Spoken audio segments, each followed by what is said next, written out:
I'll pass it on now to Shira, my friend. Wow, okay, Una's speech almost made me cry. As you can probably tell, I'm really excited and really emotional from this opportunity.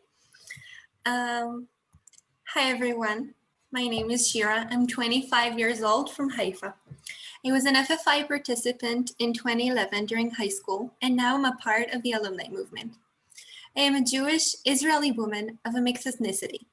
Each one of my grandparents came from a different part of the world, gifting me a happy, slightly confusing mix of identities.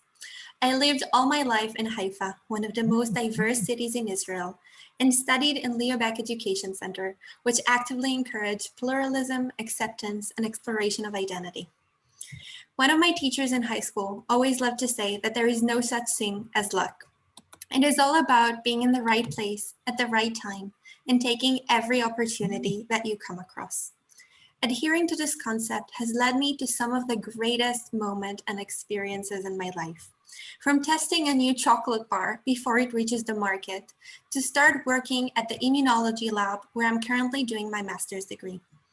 But most of all, I think this concept describes best my story with Friends Forever.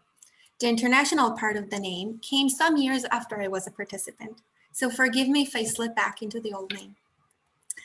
My journey with Friends Forever started on a staircase between English and math class. It might have been luck that Penny, our international program coordinator, was walking there at the same time. And it might have been luck that someone just told her he cannot join the group. But it was me who took a leap of faith and seized the opportunity that was in front of me. 10 minutes later, I was already in her office learning more about the program. And well, here we go. There are many words that can describe my experience as a participant: growth, independence, empathy, compromise, but most important are listening and communication. Using English wasn't easy for all of us. Expressing our thoughts, life experiences, and opinions was challenging. Even explaining our food preferences wasn't always easy. But we were determined to make it work, supporting each other and using a major common grounds like songs and music to connect with each other and present ourselves to others. It was no surprise then that after we got back, our schools got inspired and created a musical involving 40 students from both schools and premiering in different countries to bring some of our experiences to stage. In one sentence, it was a chorus line meeting the Israeli-Palestinian conflict. Absolutely amazing. Unfortunately, for almost 9 years, my story with Friends Forever was less of a book and more like those high-quality miniseries with really terrific episodes, but extremely long breaks between each season. Maybe it was that my group was the first one from my school, but most likely it was because of the very different path our life take after we graduate from high school. My story was drifting away from Friends Forever, but Friends Forever was never really so far away from me.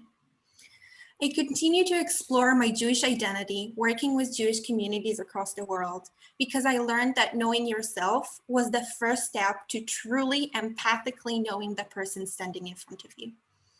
I fell in love with debating because no matter how competitive and opinionated the sport is, you just cannot win without truly listening and engaging with the actual content of other people's claims. And I continuously kept following the development and growth of Friends Forever, now Friends Forever International. I was excited to see the new goals FFI has managed to achieve and how it reached out to so many communities. And my heart grew when I saw other students from my school, like Ben and Yuval, being active leaders in the organization. But for some reason, I was always too hesitant to rejoin the program myself. Unlike that time on the staircase, it took me very long and a little bit of luck to seize the opportunity to re-engage. Like so many important things in my life, me joining the alumni movement was almost a split-second decision made after being at the right place in the right time. This time, it wasn't the teacher, but Eden, another alumni to whom I'm extremely grateful. He didn't give up and kept holding the door open for me, inviting me in.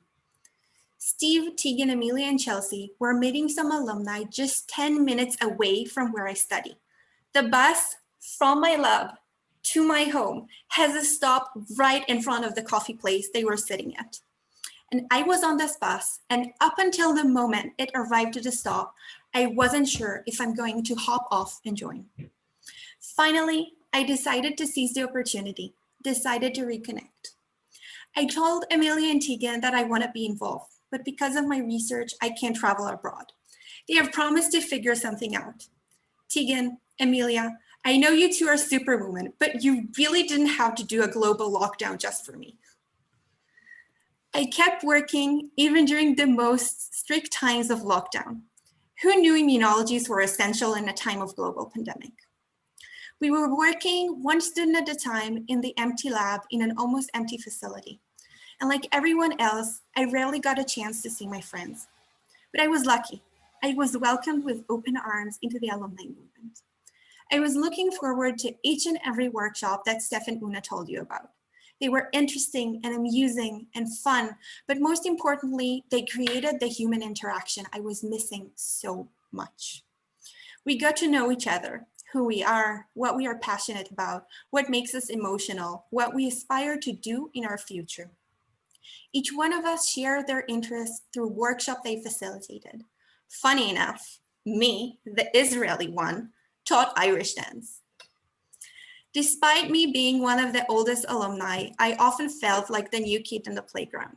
The support and encouragement I have received from my alumni friends was incredible and made me realize that even after such a long break, I am home. They were the ones that gave me the confidence to take up every opportunity to be active within FFI and were an integral part in all the amazing experiences I had in the alumni movement. With Robin, I co-facilitated an improv workshop for a group from Arts in Reach, a New Hampshire-based organization which empowers youth through various forms of art. With Sarah, I participated in the youth panel of the One Planet Peace Conference, discussing our vision for peace in the future and how our experience in FFI has helped shaping this vision. And finally, with Una, Steph, Robin, and Jess, our ongoing project with Riverwoods, the one all of us talked about because it holds such a dear place in our hearts. After the meetings, we often stay on and talk about the successful part of the meeting.